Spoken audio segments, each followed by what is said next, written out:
Hello दोस्तों, जय हिंद। स्वागत है आप सभी का एक बार फिर से आपके अपने यूट्यूब चैनल रानी लक्ष्मीबाई क्लासेस में। साथियों, आज हम देखेंगे मध्य प्रदेश वन रक्षक परीक्षा 2023 के लिए साइंस का साथियों सामान्य विज्ञान का अति महत्वपूर्ण प्रश्न पत्र। साथियों, जो आपकी वन रक्षक की परीक्षा में पूछे गए प्रश्न हैं, 20 मोस्ट इंपोर्टेंट क्वेश्चन हम लोग देखेंगे सिलेबस के अनुसार। साथियों, जैसा आपके पेपर में पूछा जाना है 20 नंबर का साइंस, 20 नंबर का हिंदी और 20 नंबर का जीके जीएस, 20 नंबर का मैथ और साथियों 20 नंबर का इंग्लिश।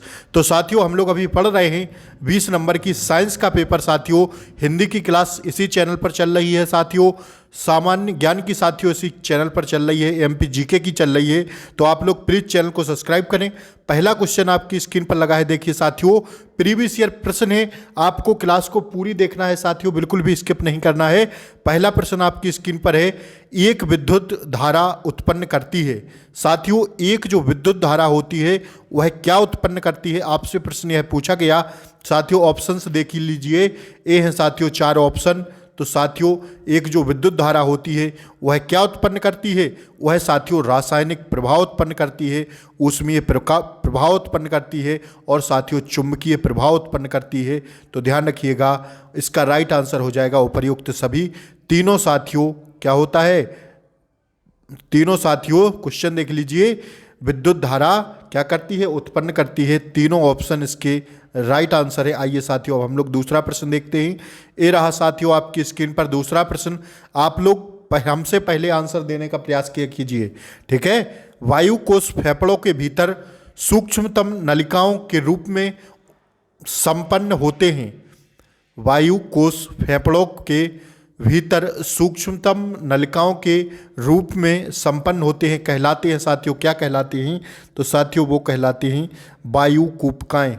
क्या साथियों, वायु कूपिकाएँ कहलाते हैं। क्या साथियों, वायु कूपिकाएँ कहलाते हैं। ध्यान रखिएगा इस प्रश्न को आप लोग। साइंस के अति महत्वपूर्ण प्रश्न है साथियों, तो प्लीज आपको क्लास को पूरी देखना है, बिल्कुल भी स्किप नहीं करना है। तीसरा प्रश्न ये रहा आपकी स्क्रीन पर, वह प्रक्रिया जिसमें एक अधिक महंगी धातु को एक सस्ती धातु के ऊपर विद्युत की मदद से निक्षेपित किया जाता है, इसे कहते हैं साथियों, क्या कहते हैं, तो ध्यान रखिएगा क्या कहा जाता है, इलेक्ट्रोप्लेटिंग कहा जाता है। क्या साथियों, इलेक्ट्रोप्लेटिंग कहा जाता है। क्या साथियों, इलेक्ट्रोप्लेटिंग। आइए साथियों, अगला प्रश्न देखते हैं। पूरा 20 प्रश्न है साथियों, ध्यान रखिएगा। तो आप लोगों को चैनल को सब्सक्राइब कर लेना है, क्योंकि साथियों जैसे ही मैं क्लास अपलोड करूं आप तक सबसे पहले क्लास पहुंचे। और साथियों 3 क्लासें अभी इसी चैनल पर आपको मिल रही हैं, हिंदी की और साथियों जीके व जीएस की। उसी में साथियों एमपी जीके रहता है और साथियों तीसरी क्लास है साथियों किसकी, साइंस की। तो साथियों आप लोग चैनल को सब्सक्राइब कर लें, वीडियो को शेयर करें ज़्यादा से ज़्यादा क्लास को। भिन्न भिन्न रंगों का प्रकाश जब वायु से होकर संचारित होता है, भिन्न भिन्न रंगों का प्रकाश जब वायु से होकर संचारित होता है तो कैसा होता है साथियों, ध्यान रखिएगा। तो कैसा होता है, ध्वनि के वेग से होता है, नहीं साथियों। वायु के वेग से होता है, नहीं। यह होता है साथियों कैसे, ऑप्शंस देखिए। यह होता है साथियों समान वेगों से। कैसे साथियों, समान वेगों से। एक बार दोबारा आप लोग क्वेश्चन देख लीजिए। भिन्न भिन्न रंगों का प्रकाश जब वायु से होकर संचारित होता है तो क्या होता है साथियों, तो साथियों समान वेगों से होता है। कैसे साथियों, समान वेगों से होता है, ध्यान रखिएगा। आइए अगला प्रश्न साथियों हम लोग देखते हैं। 5वां प्रश्न ये है, सीवर पाइप बने होते हैं किसके साथियों, सीवर पाइप किसके बने होते हैं, तो साथियों सीवर पाइप बने होते हैं कास्ट आयरन के। किसके साथियों, कास्ट आयरन के बने होते हैं सीवर पाइप। आइए अगला प्रश्न पूछा गया साथियों, एक सतह को दूसरी सतह से फिसलने पर गति का विरोध करने वाला बल है कौन सा साथियों, एक सतह को दूसरी सतह पर फिसलने पर गति का विरोध करने वाला बल कौन सा है साथियों। चारों बल आपकी स्क्रीन पर लगे हैं। तो साथियों इसका सही जवाब हो जाएगा ऑप्शन 3, इसको कहेंगे साथियों घर्षण बल। That's your answer. आइए ऐसे ही प्रश्न साथियों आपसे पूछे जाएंगे एमपी फॉरेस्ट गार्ड की परीक्षा में, तो आप लोगों को बिल्कुल भी नहीं घबराना है। आपको मैं टॉपिक वाइज भी रिवीजन कराऊंगा साथियों, फिजिक्स, केमिस्ट्री, बायो का साथियों, साइंस का पूरा और साथियों हिंदी का भी कराऊंगा। और साथियों जीके का भी कराऊंगा, ध्यान रखिएगा आप लोग, ठीक है। विलयन के उस पीएच मान को क्या कहा जाता है जिस पर विद्युत क्षेत्र के प्रभाव में ध्रुवीय एमिनो अम्लों का अभिगमन नहीं होता है, उसको क्या कहते हैं साथियों? तो उसको कहा जाता है समवैद्युत बिंदु। कैसा साथियों? समवैद्युत बिंदु कहा जाता है। आइए अब हम लोग अगला प्रश्न देखते हैं। 8वां प्रश्न पूछा गया साथियों आपसे, कंपनशील वस्तु की उसकी माध्य अवस्था से अधिकतम दूरी कहलाती है। जो कंपनशील वस्तु होती है साथियों, उसकी माध्य अवस्था से अधिकतम दूरी कहलाती है साथियों, उसको क्या कहते हैं? तो साथियों उसको कहा जाता है आयाम। क्या साथियों? एप्टीट्यूड कहा जाता है, एम्पलीट्यूड कहा जाता है, ध्यान रखिएगा, आयाम कहते हैं, ठीक है। आइए साथियों अगला प्रश्न देख लीजिए। 9वां प्रश्न ये रहा साथियों आपकी स्क्रीन पर, उदासीनीकरण अभिक्रिया में अम्ल क्षार के साथ क्रिया देता है साथियों, तो क्या होता है?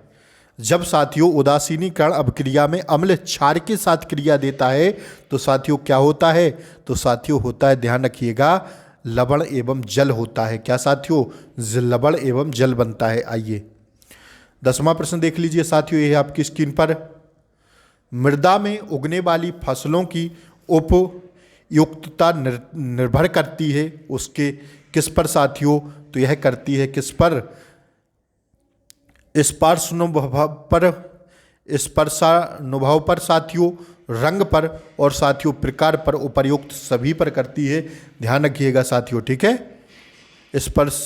स्पर्शानुभव पर, रंग पर और प्रकार पर, तीनों पर करती है, तो इसका राइट आंसर हो जाएगा उपर्युक्त सभी, ठीक है। मृदा में उगने वाली फसलों की उपयुक्तता निर्भर करती है यह तीनों पर, तो राइट आंसर हो जाएगा ऑप्शन डी। आइए 11वां प्रश्न देख लीजिए साथियों, यह है आपकी स्क्रीन पर, ताजमहल को किस प्रदूषण से खतरा उत्पन्न हो रहा है?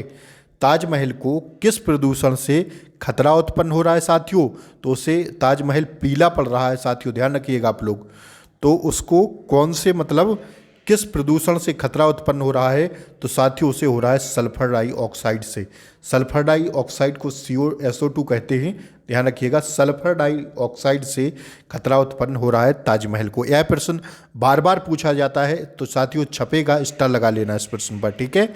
आइए साथियों 12वां प्रश्न देखिए, परमाणुओं को के किस समूह की परमाणु त्रिज्या समान है? परमाणुओं के किस समूह की परमाणु त्रिज्या समान है? तो साथियों वह होगी FeCO और साथियों Ni की, ध्यान रखिएगा, इसका सही जवाब हो जाएगा ऑप्शन थर्ड, इसका राइट आंसर हो जाएगा, ठीक है।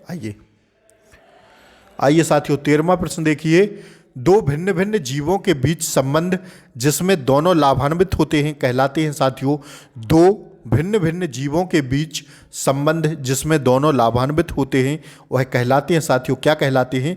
तो वह कहलाते हैं साथियों सहजीवी। दैट्स योर आंसर, ऑप्शन दूसरा इसका राइट आंसर है।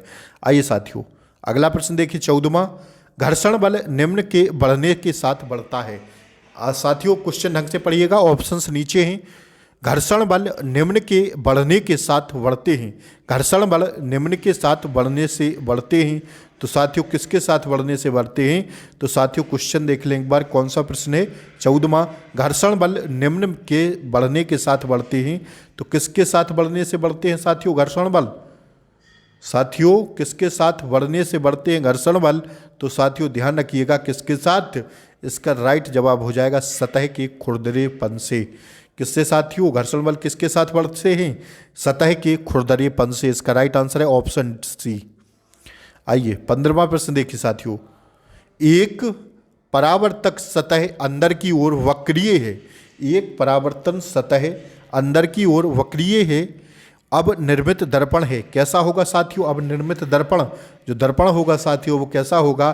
तो दर्पण होगा साथियों अवतल, ध्यान रखिएगा, ऑप्शन थर्ड इसका सही जवाब है। आइए गेहूं में काला कीट रोग उत्पन्न होता है किसके कारण साथियों? गेहूं में जो काला रोग होता है, काला पड़ जाता है गेहूं, वह किसके? गेहूं में काला कीट रोग उत्पन्न होता है किसके कारण? तो साथियों वह होता है पक्सिनिया के द्वारा। किसके साथियों? पक्सिनिया के द्वारा होता है। स्टार लगा लेना साथियों, छपेगा ऐसे ही प्रश्न आपको परीक्षा में देखने को मिलेंगे। एमपी फॉरेस्ट गार्ड की परीक्षाएं साथियों शुरू हो रही हैं। अब आप लोग मन से लग जाइए पढ़ने में साथियों। आप लोगों का पटवारी का पेपर हो गया होगा आशा करते हैं। और साथियों अब आप लोग एमपी फॉरेस्ट गार्ड में ढंग से लग जाइए। जो भी मित्र मेरे, जो भी दोस्त मेरे साथी जो भी पेपर देने जा रहे हैं वो सब लोग लग जाइए ढंग से पढ़ाई पर, ठीक है साथियों। एस्कॉर्बिक अम्ल कहलाता है क्या साथियों? एस्कॉर्बिक अम्ल क्या कहलाता है? एस्कॉर्बिक अम्ल कहलाता है साथियों विटामिन सी। विटामिन सी को साथियों क्या कहते हैं? एस्कॉर्बिक अम्ल। ध्यान रखिएगा, ठीक है। आइए 18वां प्रश्न देख लीजिए साथियों। स्टील के कप में गर्म चाय को पीने की तुलना में इसे एक पोर्सिलेन कप में पीना अधिक आसान होता है। स्टील के कप में गर्म चाय को पीने की तुलना में एक पोर्सिलेन कप में पीना साथियों अधिक आसान होता है। आप लोग जानते होंगे कि जैसे साथियों आप लोग स्टील के गिलास में चाय पीते हैं और साथियों फिर आप लोग कप में चाय पीते हैं, चीनी वाले कप में साथियों आप लोग चाय पीते हैं तो उसमें साथियों आसान होता है चाय पीना। किसका कारण है साथियों? यही तो फिजिक्स है, यही विज्ञान है साथियों। यह क्यों होता है? तो साथियों यह इसलिए होता है, ध्यान रखिएगा, यह होता है किसके कारण? पोर्सिलेन एक ऊष्मा कुचालक होता है। पोर्सिलेन जो होता है साथियों, पोर्सिलेन का कप वह एक ऊष्मा का कुचालक होता है, इसलिए थोड़ा आसान होता है। आइए साथियों अगला प्रश्न हम लोग देखते हैं। 19वां प्रश्न ये रहा आपकी स्क्रीन पर।